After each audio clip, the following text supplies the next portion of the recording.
कि कैंसर एक lifestyle disorder है, लाइफस्टाइल डिजीज ये समझना बहुत जरूरी है। और हमारे में से हर कोई जानता है कि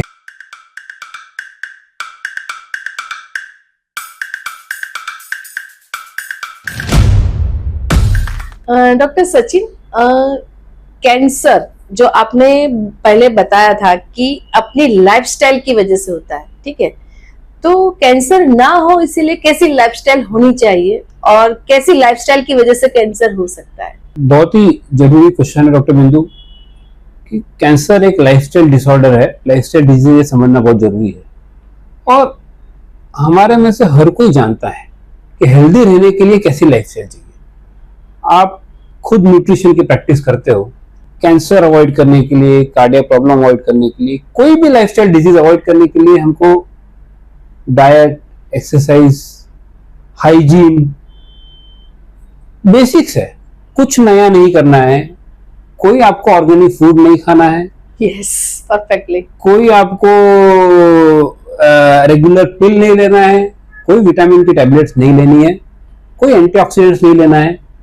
हेल्दी लाइफस्टाइल से मतलब है कि आप अपने डाइट पे चेक रखिए, प्रॉपर न्यूट्रिशियस फूड होना चाहिए, वेज, नॉन वेज, कोई उससे कैंसर के इंसिडेंस पे फर्क नहीं पड़ता है।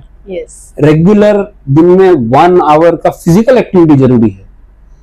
ऐसे कई सारे ट्रायल दुनिया में हुए हैं जहां एक पॉपुलेशन जो रेगुलर एक्सरसाइज करती है, एक पॉपुलेशन जो कभी एक्सरसाइज नहीं करती है, ये दोनों को कंपेयर किया तो जो रिसर्चर थे उसने 5 साल बाद, 10 साल बाद देखा कि जो रेगुलर एक्सरसाइज करते हैं उनमें कैंसर का इंसिडेंस कम है। ओके।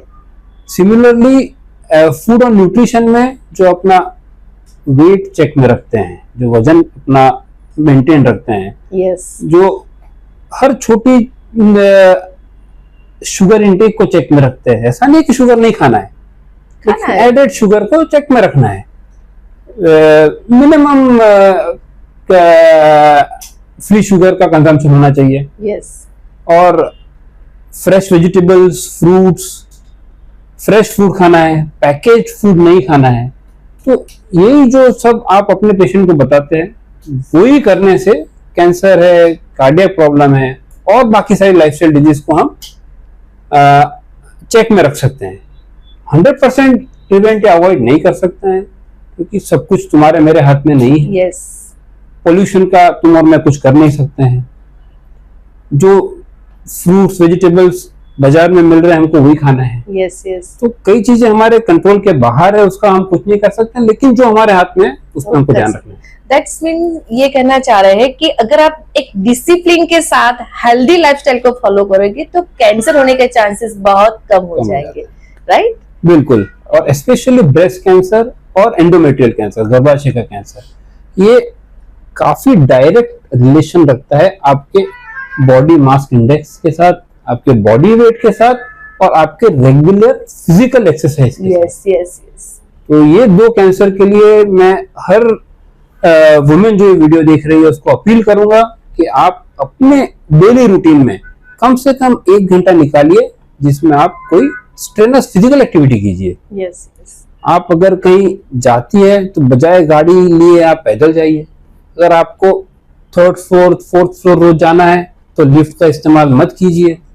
तो जहां तक हो सके अपने फिजिकल एक्टिविटी को अपने लाइफस्टाइल का पार्ट बनाइए। अगर आपके यहाँ पे हाउसमेड आती है तो उसको 1 दिन छुट्टी दे दीजिए, दिन भर आप काम कीजिए। थर्मोजेनेसिस एक्टिविटीज ज्यादा कीजिए बेसिकली, राइट? तो फिजिकल एक्टिविटी को अपने लाइफ का बहुत इंपॉर्टेंट हिस्सा बनाएंगे तो आपका जीवन भी बेहतर होगा और कैंसर होने के चांसेस भी कम होंगे। ओके डॉक्टर सचिन मानी, आपने आपका इतना कीमती समय हमको दिया। थैंक यू वेरी मच, आप हमारे स्टूडियो में आए।